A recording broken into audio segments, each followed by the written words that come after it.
Welcome back, সকলকে স্বাগত জানাচ্ছি আফটার মিডনাইট স্টোরিজের ৩৬ নম্বর এপিসোডে। আমি সবুজ আছি আপনাদের সঙ্গে। আজকে 4টি ঘটনা শুনবেন। 4টি ঘটনাই আশা করছি আপনাদের অনেক ভালো লাগবে।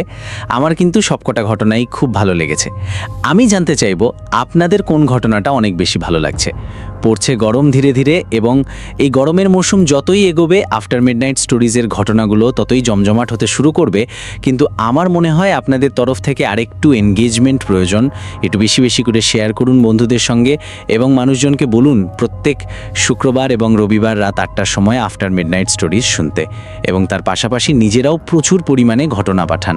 ঘটনা পাঠানোর জন্য মেল করুন আমাদের aftermidnightstories@gmail.com অথবা আফটার মিডনাইট স্টোরিজের ফেসবুক পেজ ইনবক্সে লিখে পাঠান ঘটনা। আপনার জীবনে ঘটে যাওয়া সেরা সত্য ভৌতিক ঘটনা অথবা অলৌকিক ঘটনা আমাদের লিখে পাঠিয়ে ফেলতেই পারেন, এবং আমরা কিন্তু অপেক্ষায় থাকব সবসময় আপনাদের। চলুন শুরু করা যাক আজকের প্রথম ঘটনা। লাইক করে দেবেন এপিসোডটিকে, কমেন্ট করে জানান কে কোথা থেকে শুনছেন, কার সঙ্গে শুনছেন, এবং পাশে থাকুন। ঘটনা পাঠিয়েছেন সুব্রত মজুমদার। লিখছেন, ভূত আছে কি নেই নিয়ে তর্কের শেষ নেই। ভয় থেকেই যদি ভূতের জন্ম হয়, তাহলে ভূত থেকেই বা ভয়ের জন্ম হবে না কেন?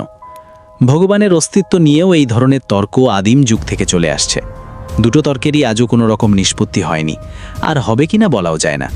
বিজ্ঞানের যুগে এসব মানতে চাইবে না, এবং এটা অস্বাভাবিক কোনো ব্যাপার নয়। অনুবীক্ষণ এবং দূরবীক্ষণ যন্ত্র দিয়ে যদি কোনো কিছু দেখা না যায়, তাহলে তার অস্তিত্ব কিছুতেই সম্ভব নয়। এটাই বাস্তব, এটাই সত্যি। ভূতের কথা আমিও বিশ্বাস করতাম না। অনেক জায়গা থেকেই ভূত দেখার আমন্ত্রণও এসেছে। পুরো বাড়িতে রাত কাটিয়েছি, গৌর অমাবস্যায় শ্মশানে ঘুরেছি, ভূত আছে এরকম নির্জন রাস্তায় একা ঘুরেছি, কিন্তু চামচিকে, ইঁদুর, সাপ, শিয়াল ছাড়া আর কোনো কিছু নজরে আসেনি। ভূত সম্বন্ধে ঘোরতর অবিশ্বাসী হয়ে উঠেছিলাম। এমন সময় একটা ঘটনা ঘটল, যা আমার জীবনে না ঘটলেই বোধহয় ভালো ছিল। সে ঘটনার কথাই আজকে বলবো। অবশ্য এটা একটা এমন ঘটনা যা আমার চোখের সামনেই ঘটে। শুরু করা যাক তাহলে। বাইরের হিমেল ঠান্ডা হাওয়া ভিতরে ঢোকার আপ্রাণ চেষ্টা করছিল, কিন্তু কাঁচ বন্ধ থাকায় ঢুকতে পারছিল না। আমি সম্পূর্ণ বরফে ঢাকা একটা রাস্তা দিয়ে খুব সাবধানে গাড়ি চালাচ্ছিলাম। আমার নিঃশ্বাস প্রশ্বাসের জন্য আমার সামনের কাঁচটায় ধুমো হয়ে গেছে, দেখতে অসুবিধা হচ্ছিল। অবিরাম তুষারপাত হচ্ছে। আকাশের দিকে তাকালে মাঝে মাঝেই তারা খসে পড়া দেখা যাচ্ছে। সমস্ত পৃথিবীটাকে অদৃশ্য কোনো শক্তি যেন একটা শ্বেত চাদরে মুড়ে দিয়ে দূর থেকে লক্ষ্য করছিল কেমন লাগছে দেখতে। এরকম অপরূপ দৃশ্য, নৈসর্গিক ওই দৃশ্য অন্য সময় হলে আমিও উপভোগ করতাম, কিন্তু এ দৃশ্য যেমন নৈসর্গিক তেমনি ভয়ঙ্কর। স্টিয়ারিং হুইলটাকে সনাসের মতো চেপে ধরলাম। গাড়ির নিয়ন্ত্রণ বজায় রাখার চেষ্টা করছিলাম প্রাণপণে।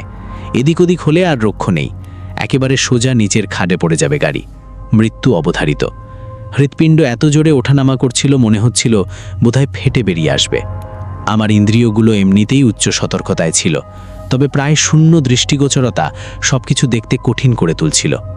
হঠাৎ করে ষষ্ঠ ইন্দ্রিয় স্মরণ করিয়ে দিল নিচের খাদে ছায়াময় কিছু একটা নড়াচড়া করছে। আমার দৃষ্টি আকর্ষণ করল।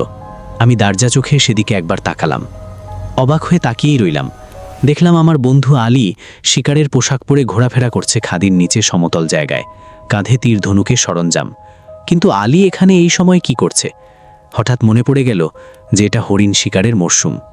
এই সময়টা হরিণদের সঙ্গমের সময়, আর শিকারীদের শিকারের। আমি জানতাম যে আলী খুব বড় ধরনের শিকারী। আমি গাড়ির স্পিড কমিয়ে হাত নাড়লাম, কিন্তু আলী কোনো উত্তর দিল না। আমি সাবধানে ধোঁয়াটি জানলার কাজটা পরিষ্কার করার জন্য চেষ্টা করছিলাম। হঠাৎ করে একটা কথা মনে পড়ে যাওয়াতে আমার হৃৎপিণ্ড যেন থেমে গেল। আমি না হয় গত সপ্তাহে আলীর অন্ত্যেষ্টিক্রিয়ায় যোগদান করেছিলাম। তবে কি, আচ্ছা, এমন কখনো হয়েছে যে আপনি একজনের সঙ্গে আগের দিন কথা বলেছেন অনেকক্ষণ ধরে, আর তার পরের দিন শুনলেন যে সে মারা গেছে? এটা যে কি অসহ্য মানসিক যন্ত্রণা সেটা বোঝানো যাবে না। আমার ঠিক তাই হয়েছিল। লোকটার নাম ছিল আল। মিডল ইস্টের কোনো একটা দেশ থেকে এসেছিল আমেরিকায়, আমারই মতন ভাগ্যের সন্ধানে। আলীর বয়সে আমার থেকে একটু ছোটই হবে, দেখতে সুন্দর, লম্বা, চালাক, চতুর এবং চটপটে। বেশ অল্প দিনের মধ্যেই অফিসের সবাইকে সঙ্গে বেশ ভাবসাব করে দিয়েছিল। আলীর বউয়ের নাম ছিল নর্মা, সাদা আমেরিকান মেয়ে। কলেজ থেকেই আলাপ দুজনে, তারপর প্রেম, তারপর বিয়ে। ওদের একটা ছেলে যার বয়স 3 বছর, নাম জন। নর্মা দ্বিতীয় সন্তানের প্রেগন্যান্সি খুব অ্যাডভান্স স্টেজে রয়েছে। আমি মাঝে মাঝে গিয়েছি ওদের বাড়িতে। ওদের বাড়িটা এমনিতেই খুব সুন্দর, আর নর্মাল ছোঁয়ালে সেটাকে মনে হতো যেন মডেল হোম। আলির সঙ্গে কথা হচ্ছিল ব্রেক রুমে। সকালবেলায় কফি খেতে খেতে ও বলছিল উইকেন্ডে ও আর ওর আরেক বন্ধু মিলে গিয়েছিল ডিয়ার হান্টিং করতে। খুব গর্ব করে বলেছিল যে ও একটা খুব বড়সড় হরিণ মেরেছে। খালি নাকি আবার বন্দুক ব্যবহার করে না, তীর আর ধনুক দিয়ে শিকার করে। ওর ধারণা তাতে নাকি পশুকে একটু সুবিধা দেওয়া হয়। এর পাশাপাশি ওর আরেকটা ধারণা যে এতে বীরত্বও একটু বেশি অর্জন করা যায়। আলী খুবই গর্ব করে বলেছিল যে যদিও দিনটা ঘন কুয়াশায় ঢাকা ছিল, ও শুধু শব্দের ওপর ভরসা করে যেদিক থেকে আওয়াজ আসছিল সেই দিক লক্ষ্য করে তীরটা ছুঁড়ে দিয়েছিল। হরিণটা নাকি সেই একটা তীরেই ঘায়েল হয়েছিল। আলী যখন আদমরা হরিণটার কাছে গেল, দেখল তীরটা কোমরের কাছ থেকেই ফোরোপর হয়ে গেছে। হরিণটা মাটিতে শুয়ে ছটপট করছে, তার শরীরের রক্তে মাটিটা লাল হয়ে গেছে। দেখল অদূরে দাঁড়িয়ে আছে ওর সঙ্গিনী হরিণটি। দেখে মনে হলো গর্ভবতী, বাচ্চা হবে যে কোনো দিন। আরও দেখল একটা বাচ্চা হরিণ তার মায়ের চারপাশে ছুটে বেড়াচ্ছে, কি করবে বুঝতে পারছে না। আলী বলল যে দয়া করে দুটোকে আর মারেনি। আলীর কথা শুনে গাটা কীরকম ঘিন ঘিন করে উঠল, আর কিছু শুনতে ইচ্ছে করল না। খুব জানতে ইচ্ছে করছিল যে আদমরা হরিণটার কি হলো। আলী কি আরেকটা তীর ছুঁড়ে তার প্রাণটা বের করে দিল, না ছুরি দিয়ে তার গলাটা কেটে দিল? প্রায় মাঝপথ থেকে থামিয়ে দিয়ে একটা জরুরি কাজের বাহানা করে ওখান থেকে সরে পড়লাম। নিজের চেয়ারে এসে বসে বসে ভাবছিলাম যে আচ্ছা মেয়ে হরিণটির কি হবে, আর বাচ্চা হরিণটাই বা কী করবে। মনকে বুঝলাম যে ওরা তো জঙ্গলেই থাকে, ওরকম মরেই যাবে। তীর না লাগে না মরলে ওকে হয়তো হায়নায় খাবে বা অন্য কিছু একটা হবে। সার্ভাইভাল অফ ফিটেস্টের দোহাই দিয়ে নিজেকে সান্ত্বনা দিলাম। কাজে মন বসাতে পারলাম না। অফিস ছুটি হওয়ার পর মনে হলো বেঁচে গেলাম। কিছু মানুষ ভাবে এক আর হয় আরেক। পরের দিন কি ঘটেছিল সেটা শুনলে বুঝতে পারবেন। আমার অফিস বাড়ি থেকে প্রায় 50 মাইল দূরে। ভোর 5টায় উঠতে হয়। 6টার মধ্যে আমাদের গাড়ি হাইওয়ে ধরে অফিসের দিকে ছুটতে থাকে। আমাদের বলছে এই কারণে যে সাধারণত আমরা কারপুল করে যাতায়াত করে থাকি, কিন্তু যেদিনটার কথা বলছি অর্থাৎ আলীর সঙ্গে কথা বলার পরের দিন আমার একটা ভোরবেলায় জরুরি মিটিং থাকার জন্য ওই দিন আমাকে একাই গাড়ি চালাতে হয়েছিল। গাড়ি কিছুটা দূর যাওয়ার পর বৃষ্টি শুরু হলো। গাড়ির রেডিওটা অন করাতে শুনতে পেলাম যে প্রবল বর্ষণ এবং ঘন কুয়াশার সম্ভাবনা। খুব সতর্কতার সাথে গাড়ি চালানোর সাবধানবাণী শুনলাম। কিছুটা যাওয়ার পর বৃষ্টির তেজটা আরও বাড়ল, তার সঙ্গে বাড়ল কুয়াশার ঘনত্ব। সামনেটা ভালোভাবে দেখতে না পাওয়ার জন্যে গাড়িটা আস্তেই চালাচ্ছিলাম। মনে মনে ভাবলাম যে ভালোই হয়েছে একটু আগে বেরিয়ে। প্রায় 40 মাইল যাওয়ার পর একটা এক্সিট নিতে হয়, পার হতে হয় একটা খুব ছোট্ট শহর। এই ছোট্ট শহরটা পার হওয়ার পর যে স্টপ লাইনটা পড়ে সেখান থেকে আমাদের অফিসে পৌঁছতে বাকি থাকে আর 9 মাইল। আমেরিকার যে কোনো ছোট শহরের মতোই এই শহরটা। আজ এই ছোট শহরটির ওপর দিয়ে যখন যাচ্ছিলাম, শহরটাকে কেমন যেন অন্যরকম লাগছিল। শহরটা ঘুমিয়েই থাকে। আমরা যখন যাই ওর ওপর দিয়ে ল্যাম্পপোস্টের টিমটিমে আবছা আলোয় আজ কেমন যেন মনে হচ্ছিল নিঝুম পুরী। আশেপাশের বড় বড় বাড়ির ছায়াগুলো যেন মনে হচ্ছিল আমার গাড়ির পিছন পিছন আসছে। কাছেই কোথাও একটা বিরাট আওয়াজ করে বাজ পড়ল। আকাশটাকে 2 ফাঁক করে এক ঝলক আলো দেখিয়ে আবার গাঢ় অন্ধকারে ঢেকে দিল। আমার বুকটা দরাস করে উঠল। মনে হচ্ছিল একটা ভৌতিক পরিবেশ যেন শহরটাকে ঘিরে রয়েছে। ঘন কুয়াশার মধ্যে দিয়ে গাড়িটাকে সাবধানে চালিয়ে কখন যে ছোট শহরটা পার হলাম মনে নেই। হঠাৎ দেখি স্টপ সাইনটার কাছে এসে গেছি। স্টপ সাইনটার পরে যে রাস্তাটা পড়ে সেটা আরও খারাপ। তার 2 দিকে খাদ। নজর শুধু রাস্তাতে রাখলেই হবে না, চোখ রাখতে হবে সামনে, যেন কোনো জন্তু জানোয়ার এসে না পড়ে। অবস্থার পরিপ্রেক্ষিতেই হোক বা যে কোনো কারণেই হোক, আমার সমস্ত ইন্দ্রিয়গুলো খুব সজাগ হয়ে উঠল। সেজন্যেই কিনা জানি না, তবে মনে হলো দূরে কোনো একটা ঘটনা তো নিশ্চয়ই ঘটেছে, কিন্তু কিছু বুঝতে বা দেখতে পেলাম না। আমার ইন্দ্রিয় নিজের থেকেই সজাগ হয়ে গেল। গাড়ির স্পিডটাকেও কমালাম। হঠাৎ আমার সামনে থেকে কে যেন ঘন কুয়াশার পর্দাটা সরিয়ে নিল। বৃষ্টিটাও মনে হলো অনেকটা ধরে গেছে। আমি আবার সবকিছু পরিষ্কার দেখতে পাচ্ছি। সুন্দর পরিষ্কার একটা দিন, যেন কিছুই হয়নি। মনে হলো প্রকৃতি আমার সঙ্গে যেন এতক্ষণ রসিকতা করছিল। আরেকটু এগোনোর পরেই ঘটনাটা চোখে পড়ল, যার কথা এই জন্মে ভুলতে পারবো না। একটা ছোট নীল রঙের গাড়ি রাস্তা থেকে গড়িয়ে পড়ে পাশের খাদে কাঁধ হয়ে পড়ে আছে। অন্তত 10 ফুট নিচে তো হবেই। আর একটা সবুজ রঙের মাঝারি সাইজের গাড়ি রাস্তার ধারে পার্ক করা। আরও লক্ষ্য করলাম রাস্তায় গাড়ি স্কিড করলে যেরকম দাগ হয় ওরকম একটা গভীর দাগ। দাগটা সোজা নেমে গেছে যেখানে গাড়িটা কাঁধ হয়ে পড়ে আছে সেই অবধি। রাস্তার ধারে রেলিংটার অর্ধেকটা ভাঙা। দূর থেকে বুঝতে পারলাম না গাড়িটার ভিতরে ড্রাইভার আছে নাকি নেই। একটু এগিয়ে গিয়ে আমার গাড়িটা পার্ক করলাম। গাড়ির থেকে নেমে দেখলাম একটা লোক প্রাণপণ চেষ্টা করছে কাঁধ হয়ে পড়ে যাওয়া গাড়িটার ভিতর থেকে ড্রাইভারকে বের করার। চোখটা গিয়ে পড়ল আলীর ওপর। চমকে উঠলাম, আরে এ তো আমাদের আল। কাতরাচ্ছে, অসহ্য যন্ত্রণায় চিৎকার করছে। যে লোকটা আলকে সাহায্য করছিল এতক্ষণে আমার তার ওপর চোখ পড়ল। চিনতে পারলাম, আমাদের অফিসেই কাজ করে। তার নাম গ্রেগ। আমায় বলল প্রায় 10 মিনিট ধরে আলকে বের করার চেষ্টা করছে, কিন্তু কিছুতেই পারছে না।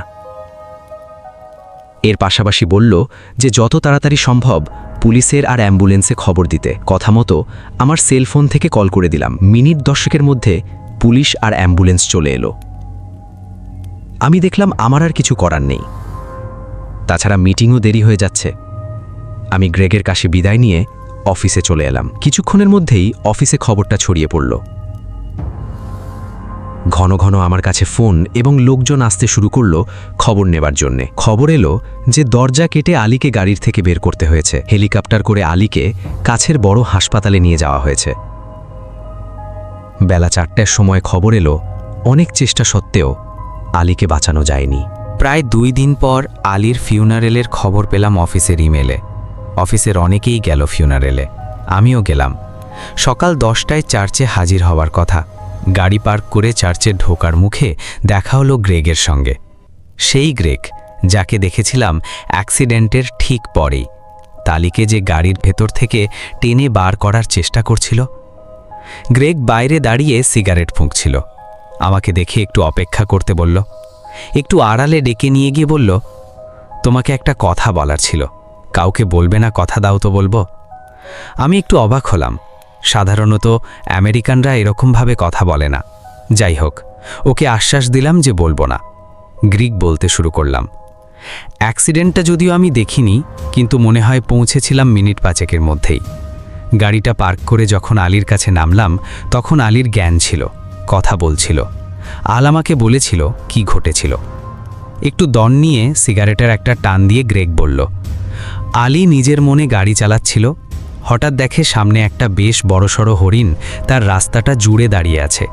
হেডলাইটের আলোয় পরিষ্কার দেখল হরিণটার কোমরের কাছে একটা তীর এফোড়োফোড় হয়ে গেছে।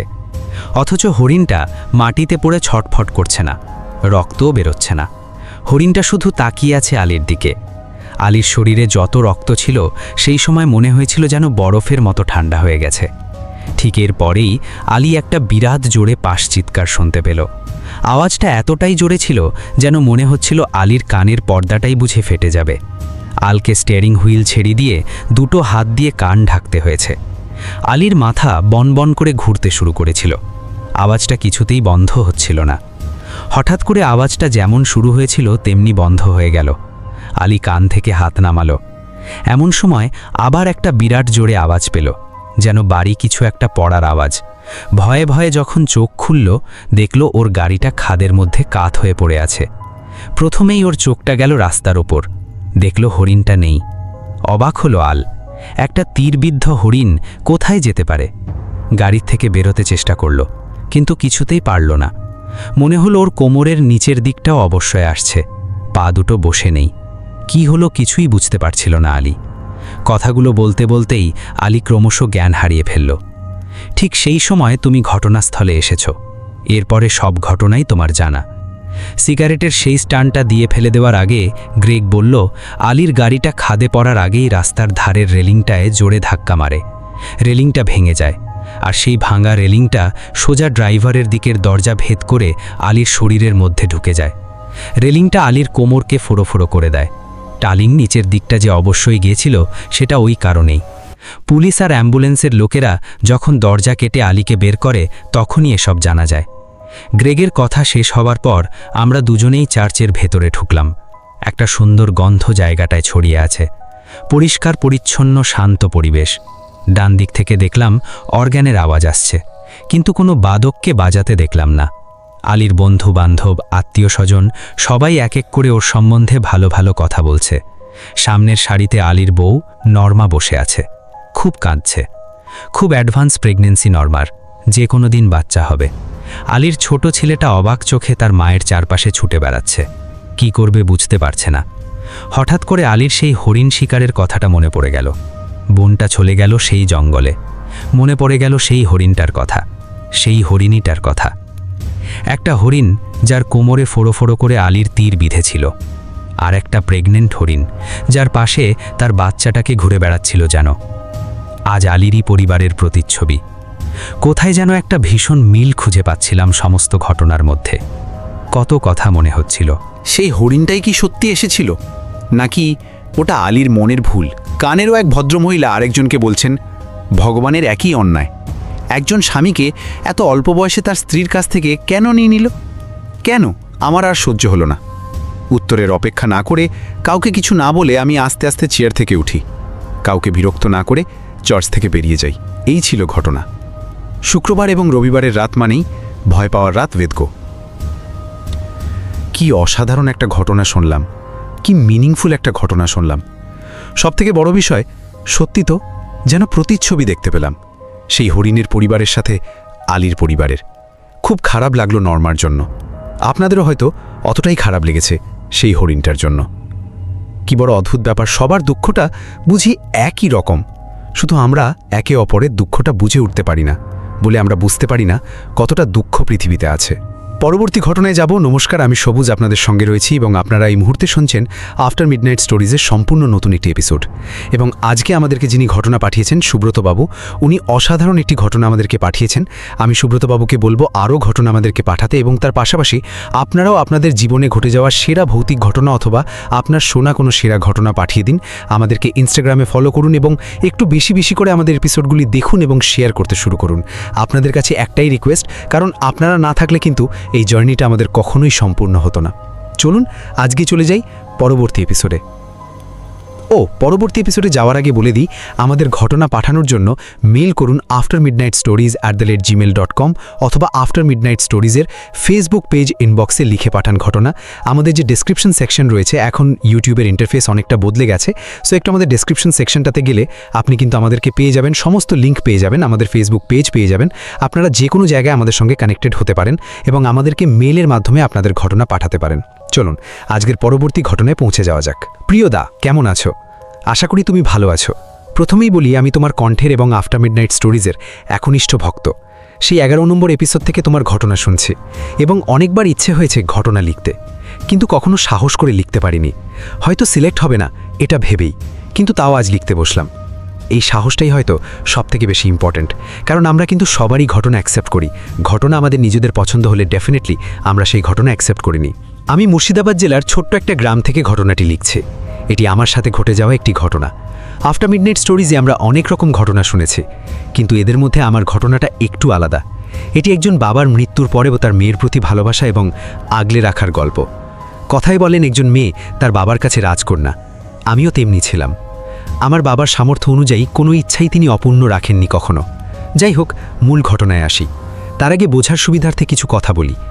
আমার বয়স যখন 13, খুবই ছোট, তখন আমার বাবা বাথরুমে পড়ে যান এবং মাথায় প্রচণ্ড চোট পান। অসহ্য যন্ত্রণা শুরু হয়। মাথার ভিতরে গভীর আঘাত লাগে, কিন্তু বাইরে এক ফোঁটাও রক্ত বের হয়নি। যেহেতু আমি ছোট ছিলাম, মা আর দাদা মিলে বাবাকে গ্রামীণ হাসপাতালে নিয়ে যায়। তারা কিছু বুঝতে না পেরে বাবাকে বর্ধমানে ট্রান্সফার করেন। সেখানে সমস্ত রিপোর্ট করার পর জানা যায় বাবার ব্রেন স্ট্রোক হয়েছে। ডাক্তার জানালেন অপারেশন করলে সুস্থ হয়ে যেতে পারেন, কিন্তু কলকাতায় গিয়ে অপারেশন করতে হবে। এখানে এত ক্রিটিক্যাল অপারেশন সম্ভব নয়। যেমন বলা তেমন কাজ। বাবাকে কলকাতায় নিয়ে যাওয়া হয় এবং একটি নামকরা নার্সিংহোমে ভর্তি করা হয়। এরপর মা বাড়ি ফিরে আসে এবং সেখানেই জেঠু এবং দুজন আত্মীয় বাবার পাশে থাকেন। তারপর অপারেশন হয়, কিন্তু সেটা সফল হয় না। বাবাকে আইসিইউতে রাখা হয়। এরপর থেকেই শুরু হলো আসল ঘটনা। বাবা যেদিন মারা যান, সেদিন সকালে হঠাৎ মায়ের ফোন বেজে ওঠে। আমার ঘুম ভেঙে যায়। চোখ খুলতে দেখি বাবা আমার সামনে দাঁড়িয়ে মাথায় হাত বোলাচ্ছেন। ঠোঁটের কোণে মৃদু হাসি। সে যেন এক অপরূপ মায়া ভরা মুখ। আমিও কয়েক সেকেন্ড বাবার দিকে অপলক তাকিয়ে রইলাম। হঠাৎ করে দিদুর চিৎকারে চেতনা ফিরে আসে। দিদু বলছিল, ফোন বেজে যাচ্ছে, রিসিভ করতে পারছিস না, এত ঘুম। এই বলে দিদু ফোন নিয়ে চলে যায়। তখনই আমার মাথায় খটকা লাগে, বাবা তো নার্সিং হোমে, তাহলে আমি কাকে দেখলাম? মনে হলো হয়তো বেশি ভাবছি বলেই এমন হয়েছে। উঠে পড়লাম। এরপর দিদুর মুখে যেটা শুনলাম, মাথায় যেন আকাশ ভেঙে পড়ল। বাবা আর নেই। মা, দিদু এবং আমি, দাদা সবাই কান্নায় ভেঙে পড়লাম। এত ছোট বয়সে নিজের সবচেয়ে কাছের মানুষকে হারানোর শোকে পাগলের মতো কাঁদতে কাঁদতে একসময় বাবার মৃতদেহ এলো, দাহকার্য হয়ে গেল। বাবার মৃত্যুর দুদিন পর আমি মাকে সেদিন সকালে দেখা ঘটনাটি বললাম। মা বলল, অত ভাবিস না, ভুলে যা। যেহেতু সবাই জানতো বাবার আমার প্রতি খুব টান ছিল, তাই কেউই আমাকে একা ছাড়ত না। কোথাও গেলে সাথে কেউ না কেউ যেত। তারপর বাবার সমস্ত কাজকর্ম হলো। যেদিন বাবার কাজ ছিল সেদিন রাতে মা, পিসি, মাসি সবাই মিলে একসাথে ঘুমোচ্ছিল। হঠাৎ করে অনুভব করলাম কেউ আমাকে শক্ত করে জড়িয়ে ধরে আছে এবং অসম্ভব জোরে নাক ডাকছে। আমি তাকে কিছুতেই দূরে সরাতে পারছি না, নিজেকেও নাড়াতে পারছি না। কিছুক্ষণ এরকম চলার পর আমি সজোরে মা বলে চিৎকার করে উঠি। সবাই উঠে বসে। কি হয়েছে, কি হয়েছে বলে জিজ্ঞাসা করে এবং সবাইকে বলি যেরকম এরকম ব্যাপার, আমাকে কেউ খুব শক্ত করে জড়িয়ে ধরে নাক ডাকছিল। কিন্তু আশ্চর্যের ব্যাপার, এই একই ঘরে থাকা সত্ত্বেও আমি ছাড়া সেই নাক ডাকার শব্দ আর কেউ শুনতে পায়নি। সবাই আমাকে বলল যে তুই বেশি ভাবছিস, ঘুমিয়ে পড়। লাইট অফ করা হলো। লাইট অফ হতেই আবার একই ঘটনা। ৩-৪ বার এমন হওয়ার পর আমি মাকে বললাম, আমি আর পারছি না, এই আওয়াজটা বন্ধ কর প্লিজ। মা কিছু মন্ত্র উচ্চারণ করে আমাকে জড়িয়ে ধরে শুইয়ে দিল। কখন ঘুমিয়ে পড়েছি বুঝিনি। পরের দিন সবাই বলল, তোর বাবা এসেছিল মনে হয়, তুই ভয় পাবি বলে রাতে কিছু বলিনি। এরপর ১-২ সপ্তাহ কেটে গেল। তারপর শুরু হলো আরেকটা ঘটনা। আমার জামা, কাপড়, চুড়ি সব কিছুতেই ওষুধের গন্ধ পেতে শুরু করলাম। আমি কারো পাশে দাঁড়ালে তারা বলতো, তোর গায়ে এত ওষুধের গন্ধ কেন? কোথাও বসলে আমার পাশের জায়গাটা খালি হয়ে যেত। মনে হতো কেউ যেন ঠিক আমার পিছনেই আছে। আমি খুব ভয় পেতে লাগলাম। মা এক পুরোহিতকে সব বলল। তিনি সর্ষে পোড়া দিয়ে বাড়িতে ছিটিয়ে দিতে বললেন। কিছুদিন শান্ত থাকলেও পরে আবার সব শুরু হলো। একদিন মা পাশের বাড়িতে গেছে, আমি একা। হঠাৎ আবার ওষুধের গন্ধ। আমি যত পিছিয়ে যাই গন্ধ তত এগিয়ে আসে। শেষে আমি ছুটে মায়ের কাছে গেলাম। মাকে জড়িয়ে কেঁদে ফেললাম। সেদিন ঘুম হলে স্বপ্নে বাবা এলে আমি অভিমান করে বললাম, বাবা, আমি তোমার সাথে কথা বলবো না, তুমি কোথায় চলে গেছিলে আমাদের ছেড়ে? বাবা বললেন, তুই আমার সাথে কথা বলবি না? আমি কি তোর সাথে কথা বলি না? তুই তো আমাকে কাছে আসতে দিলি না। আমি যখন তোর কাছে যাই তুই দূরে সরে যাস। এ কথায় আমার ঘুম ভেঙে গেল। মা বলল, ওষুধের যে গন্ধ পাস সেটাই তো বাবা, হাসপাতালের ওষুধ, স্যালাইনের গন্ধ। মা আমাকে নিয়ে কালী মন্দিরে গেলেন। পুরোহিত মাদুলি দিলেন, ঝাড়ফুঁক করলেন, কিন্তু ঘটনাগুলো বন্ধ হলো না, আগের মতোই চলতে লাগলো। একদিন হঠাৎ এক সাধু এলেন। তিনি মা কালীর সাধনা করেন। তিনি আমাকে দেখে বললেন, ভয় পাস না মা, যাকে ভয় করছিস সে তোর বাবা। কোনো মাদুলি তাকে আটকাতে পারবে না। পৃথিবীর মায়া সে ছাড়তে পেরেছে, কিন্তু তোর মায়া ছাড়তে পারেনি, তাই সব সময় তোর কাছে ফিরে আসছে, তোর কোনো ক্ষতি করবে না। সেদিন থেকে আমার ভয় অনেকটাই কেটে যায়। আজ বাবার মৃত্যুর 10 বছর পার হয়ে গেছে, কিন্তু কোনো সমস্যা হলেও আজ অনুভব করতে পারি বাবা আমার কাছে আসে। যদি ভয় পাই মনে মনে বলি, বাবা আমার ভয় করছে, আর সাথে সাথেই সব হালকা হয়ে যায়। ওষুধের গন্ধটাও মিলিয়ে যায়। এগুলো লিখতে লিখতে আজও চোখ ভিজে এলো। এই ছিল আমার ঘটনা। একটু বড় হয়ে গেল হয়তো লিখতে লিখতে। আমি খুব ভালো করে গুছিয়ে লিখতে পারি না। কোনো ভুল থাকলে তুমি তোমার মতন করে পড়ে শুনিও। জানি না ঘটনাটা সিলেক্ট হবে কিনা। যদি হয় তাহলে দয়া করে জানিও কত নম্বর এপিসোডে এই ঘটনাটা শোনানো হবে। যদি সিলেক্ট হয় তাহলে আরও অনেকেই জানতে পারবে এক বাবা তার মেয়েকে কতটা ভালোবাসে, কতটা আগলে রাখে। গৌরী ভান্ডারী। শুক্রবার এবং রবিবারের রাত মানেই ভয় পাওয়ার রাত উইথ সবুজ। থ্যাংক ইউ গৌরীদি আমাদেরকে এত সুন্দর একটা ঘটনা পাঠানোর জন্য। এবং সত্যি ঘটনাটা শোনার পর আমার বড়ই কষ্ট হলো অ্যাকচুয়ালি। এবং বাবার যে ইমোশনটা সেটা অনেক বেশি ফিল করতে পারলাম। খুব অল্প বয়সেই যারা বাবাকে হারিয়ে ফেলেন হয়তো তাদের মতো দুর্ভাগ্য খুব কম মানুষেরই হয়। এবং আমার গৌরীর জন্য খারাপ লাগলো। এবং তার পাশাপাশি আপনাদের যাদের বাবা এই মুহূর্তে জীবিত আছেন তাদের সবাইকে বলবো যে মা এবং বাবা এ উভয়ের খেয়াল রাখা আমাদের সন্তান হিসেবে কতটা বড় দায়িত্ব। যদি আমরা মা বাবার খেয়াল রাখতে না পারি, তাহলে হয়তো আমরা পৃথিবীর কারোরই খেয়াল কোনোদিনও রাখতে পারবো না। কারণ বাবা মাই তো আমাদের জীবনের প্রথম শক্তি। এই সত্যিটাকে তো আমরা কখনো অস্বীকার করতে পারবো না। তাই যাদের যাদের বাবা মা এখন জীবিত আছেন, তারা প্রত্যেক দিন বাবা মার সঙ্গে একটু সময় কাটান।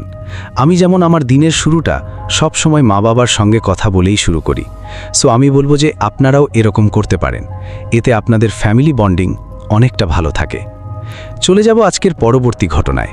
আমি সবুজ আছি আপনাদের সঙ্গে। শুনছেন আফটার মিডনাইট স্টোরিজের 36 নম্বর এপিসোড, এবং দেখতে দেখতে আমরা অনেকটা দূর এগিয়ে এসেছি। কিন্তু আমার মনে হয় এখন সময় এসেছে আপনাদের আরও বেশি অ্যাক্টিভ হওয়ার। একটু বেশি বেশি করে শেয়ার করুন। প্রত্যেক শুক্রবার এবং রবিবার ঠিক রাত 10টার সময় আমাদের আফটার মিডনাইট স্টোরিজ চ্যানেলে আমাদের নতুন নতুন এপিসোড আসতে থাকে। চলে যাই আজকের পরবর্তী ঘটনায়। ঘটনা পাঠিয়েছেন ঈশানী। দেখছেন, আমি চুচুড়া থেকে বলছি। গত 3 বছর ধরে আমি তোমার বলা প্রতিটি ঘটনা শুনে আসছি। আর ইন্টারেস্টিংলি, আমার ঘটনা শোনার সময়টা একটু আলাদা, কারণ আমি একা ঘরে বসে শুনতে ভয় পাই। তাই যখন কলেজে পড়তাম, ট্রেনে যাতায়াতের সময় তোমার ঘটনা শুনতাম। ট্রেনের জানলার সিটে বসে বাইরে তাকিয়ে তোমার কণ্ঠে ঘটনাগুলি শুনতে শুনতে যেতে আসতে ভীষণ ভালো লাগতো। আর যদি বাইরেটা একটু অন্ধকার থাকতো, তাহলে তো সেই ফিলিংসটা অসাধারণ হয়ে যেত। গত 1 বছর ধরে আমি ব্যাঙ্গালোরে আছি পড়াশোনার জন্য। এখনও আমার ঘরে কোনো কাজ করতে, কোথাও যেতে গেলে তোমার ঘটনা ছাড়া চলে না। তাই তোমাকে একটা কথা বলতে চাই, থ্যাংক ইউ সো মাচ সবুজদা, আফটার মিডনাইট স্টোরিজ আমাদেরকে উপহার দেওয়ার জন্য। তোমার গলার সত্যি কোনো তুলনা নেই। তুমি আমার খুব খুব খুব প্রিয়। আর আমার দিদি সায়নীও তোমার বিশাল ভক্ত। তাই ওর নামটা নিও প্লিজ। আর কথা না বাড়িয়ে এবার শুরু করি আমার ঘটনা। Thank you so much Ishani. এত সুন্দর একটা ইন্ট্রো দেওয়ার জন্য। এবং সায়নী, হাই, আশা করছি তুমি আফটার মিডনাইট স্টোরিজ শুনছো। তোমরা দুজনেই শুনছো, যেরকমভাবে ঈশানী আমাকে বলল, আমাদের সবাইকে বলল অ্যাকচুয়ালি। এবং আমার মনে হয় যে এই ভালোবাসাগুলো, এই পার্সোনাল টাচগুলোই থেকে যাবে একটা সময় যদি কোনো দিনও আফটার মিডনাইট স্টোরিজ না থাকে। আর এমনটা হবে না, এরকম খারাপ কথা বললে আমি জানি আপনারা রেগে যাবেন। আফটার মিডনাইট স্টোরিজ থাকবে সবসময়, আমরা সবসময় নতুন কিছু করার চেষ্টা করব। কিন্তু একটা সময় তো আসবে যেই সময়টা একটা জেনারেশন চলে যাবে, আমার জেনারেশন, আমিও চলে যাব একদিন। কিন্তু সেই দিনই আফটার মিডনাইট স্টোরিজের সাথে আপনাদের এই যে পার্সোনাল টাচটা, এই টাচটা আমার মনে হয় থেকে যাবে, এবং এটাই আমাদের সবার মনে থাকবে। চলুন কথা না বাড়িয়ে শুরু করি আজকের ঘটনা। আমি ব্যাঙ্গালোরে পড়াশোনার সূত্রে 1 বছর ধরে থাকি। আমার ইনস্টিটিউটের পাশে একটা পিজিতে একা থাকি। একা থাকতে ভয় লাগে, কিন্তু পড়াশোনায় মনোযোগ রাখার জন্য একাই রুম নিতে হলো। ঘরটা ছোট, সাথে একটা অ্যাটাচড ওয়াশরুমের দরজার ডান পাশে একটা সুইচ বোর্ড, তার পাশে একটা জানালা। সেখান দিয়ে রাতে স্ট্রিট লাইটের আলো ঢোকে। তাই আমি সব সময় পর্দা টেনে জামা কাপড়ের ক্লিপ দিয়ে আটকে রাখতাম। জানালার পাশে একটা কাবোর্ড যেটার কোনো হ্যান্ডেল নেই, তাই সব সময় চাবির রিং ঝুলে থাকে। তার পাশে একটা ছোট্ট টেবিল, তাতে ইন্ডাকশন ওভেন আর রান্নার উপকরণ। ওয়াশরুমের দরজা থেকে বেরোলে বাঁ হাতে একটা টেবিল, তার সাথেই খাটটা লাগানো। মানে টেবিলটা এবং খাটটা দুটো ওয়াশরুমের সাইডের দেওয়ালে লাগানো। আর টেবিলের দিকে আমি মাথা করে ঘুমোতাম। সেদিন রাতে আমি হঠাৎ স্নান করছিলাম, চুল ভিজেছিল। চুলটা টেবিলের ওপর ফেলে শুকতে শুকতে খাটে শুয়ে ফোন দেখছিলাম। হঠাৎই শুনতে পেলাম খসখস করে একটা আওয়াজ, যেন কেউ হাঁটছে বা কিছু নড়াচড়া করছে। আওয়াজটা আসছে আমার ওয়াশরুমের ভেতর থেকে। প্রথমে ভেবেছিলাম পাশের ঘরের কেউ বাথরুমে কিছু একটা করছে, সেই আওয়াজটাই হয়তো আমার ঘরে আসছে। কিন্তু উকি মেরে দেখি পাশের ঘরের বাথরুমের আলো বন্ধ। আমি আবার শুয়ে পড়লাম। 2-3 মিনিট পর আবার সেই আওয়াজ। এবার উঠে গিয়ে নিজের বাথরুমে ঢুকে দেখি ভিতরে কিছুই নেই। বিরক্ত হয়ে আবার শুয়ে পড়লাম। ঠিক তখনই মনে হলো কেউ যেন আমার খাটের মাথার দিকে 2 পা ধরে হালকা করে তুলে দিল। আমি ভাবলাম সারাদিন পড়াশোনা, কাজ, ক্লান্তি, তার মধ্যে আফটার মিডনাইট স্টোরিজ শুনছি, হয়তো মাথায় ভুল হচ্ছে। পাত্তা না দিয়ে আবার ঘুমোতে গেলাম। কিছুক্ষণ পর আধো আধো ঘুমে মনে হলো কেউ যেন চুলটা টান দিচ্ছে। আর শুনতে পেলাম জলের আওয়াজ, যেন কেউ বাথরুমে জল ঢালছে। এবার ভয় পেলাম। উঠে বাথরুমে গেলাম, দেখলাম ফ্লোর তো একদম শুকনো, মানে কোথাও থেকে জল পড়ছে না। বেশ চিন্তা হলো, আবার এসে শুয়ে পড়লাম। 5 মিনিট পর আবার সে আওয়াজ, এবং দরজা খুললেই আওয়াজ বন্ধ হয়ে যাচ্ছে। এমনটা 3 বার হলো। ভাবলাম হয়তো ইঁদুর ঢুকেছে, কিন্তু বাথরুমটাও ছোট, কোনো খোলা জায়গা নেই, ড্রেনেও জালি দেওয়া। ব্যাঙ্গালোরে ইঁদুর বেশ বড়সড় হয়, এত ছোট জায়গা দিয়ে ঢোকা তো সম্ভব না, তাই ওই ধারণাটাও বাদ গেল। আমি আবার ভয় পেয়ে ভাবলাম বাইরে বেরোই। দরজা খুলতেই দেখি করিডোরে একটু আলো নেই, পুরো পিচ ডার্ক, অথচ দরজা খোলার সময় ভিতর থেকে মনে হয়েছিল লাইট জ্বলছে। সাহস করে অপোজিটের ঘরে নক করলাম, কেউ খুলল না। তার পরের ঘরেও নক করার পরেও কেউ খুলল না। পাশের ঘরটা বন্ধ। আর একটু গেলেই লেফট, তারপর আরও কয়েকটা ঘর, কিন্তু আর সাহস হলো না। ঘরে ফিরে দরজা বন্ধ করতে যাব, এমন সময় দেখি পুরো ঘরের লাইটটা দপদপ করে জ্বলল আর নিভল। তারপর পুরো ঘরের লাইট নিভে গেল। ভাবলাম কারেন্ট গেছে, কিন্তু জানালার বাইরে দেখি স্ট্রিট লাইট চলছে, মানে কারেন্ট যায়নি। খাটে উঠে ফোনে মাকে কল করলাম, ফোন ঢুকলো না। বাবাকে, বন্ধুদের সবাইকে ফোন করলাম, কিন্তু কাউকেই ফোনে পাওয়া গেল না। আরও ভয় হলো। খাটের একদম কোনায় বসে ওয়াশরুমের দরজার দিকে পিঠ দিয়ে কোনায় মুখ গুজে বসে আমি কাঁদতে শুরু করলাম। ঠিক তখনই শুনলাম ওয়াশরুমের দিক থেকে যেন কেউ পা দিল মাটিতে। তারপর সুইচবোর্ডের পাশে রাখা মর্টেনের নিচের রিফিলের অংশটা হঠাৎ পড়ে গেল। জানলার পর্দা, যেটা আমি 3টে ক্লিপ দিয়ে আটকে রেখেছিলাম, একটার পর একটা খুলে পড়ে গেল, যেন কেউ খুলে ফেলল। কাভার্ডের ঝুলন্ত চাবির রিং দুটো জোরে দুলে উঠল। এরপর মনে হলো কেউ যেন আমার দরজায় ভিতর থেকে ধাক্কা মেরে বেরিয়ে গেল। আমি আবার ফোন করলাম আমার বন্ধু আকাশকে। ও ফোন ধরল, বুঝলো আমি ভয়ে কাঁপছি। বলল, তুই খাট থেকে নেমে বাইরে যা, কাউকে ডাকিস না। আমি টেবিল ল্যাম্পটা নিয়ে হাত বাড়ালাম। তখন মনে হলো ঘাটের অন্য পাশ দিয়ে কেউ যেন ঘাটটা একটু তুলে দিল। অনেক কষ্টে সাহস করে দরজা খুললাম।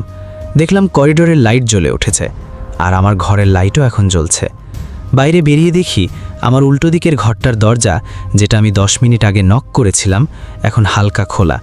ভেতর থেকে আলো বেরোচ্ছে। সাহস করে ঠেলে ঢুকলাম, দেখি 3টে মেয়ে গল্প করছে। আমি বললাম, তোরা দরজা খুললি না কেন? আমি তো একটু আগেই নক করেছিলাম। ওরা অবাক হয়ে বলল, আমরা তো আধ ঘন্টা ধরে এখানেই গল্প করছি, দরজা তো খোলাই ছিল এরকমভাবে। তারপর আমি যা ঘটেছিল সব বললাম।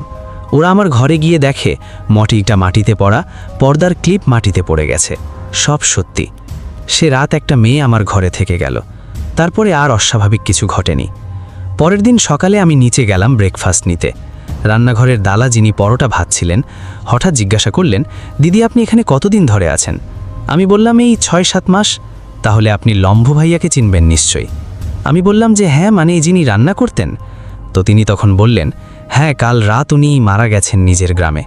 ঘুমের মধ্যেই স্ট্রোক হয়েছিল বেচারার। আমরা সবাই অবাক হয়ে গিয়েছিলাম।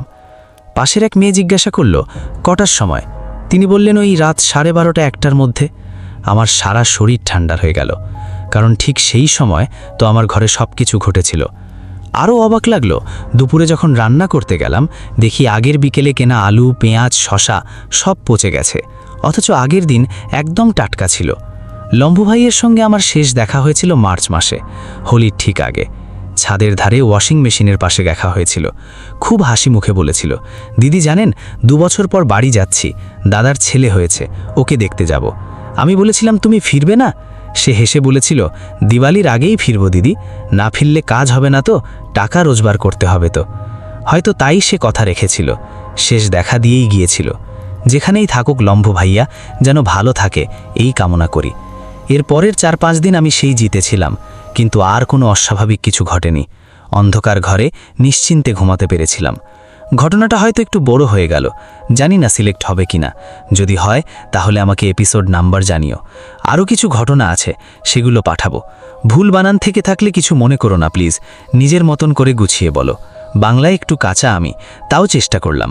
নিজের বোনের মতন ভেবে ক্ষমা করে দিও। ধন্যবাদ সবুজদা আরও একবার, thank you so much After Midnight Stories উপহার দেওয়ার জন্য। তুমি আফটার মিডনাইট স্টোরিজ পরিবারের সবাই ভালো থাকুক, এই কামনা করি। টাটা। থ্যাংক ইউ ঈশানী আমাদেরকে এরকম একটি ঘটনা পাঠানোর জন্য, এবং এই ঘটনাটা কিন্তু আমার বেশ ভালো লেগেছে। ঈশানী যেখানেই লম্বু দাদা থাকুক, লম্বু ভাইয়া থাকুক, আশা করি ওনার আত্মা মুক্তি পেয়েছেন।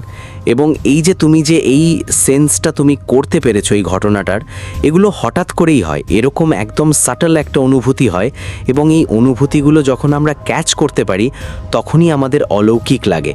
অ্যাকচুয়ালি আমাদের ঘটনা পাঠানোর জন্য মেল করবেন aftermidnightstories@gmail.com অথবা after Midnight stories Facebook page ইনবক্সে লিখে পাঠাবেন ঘটনা।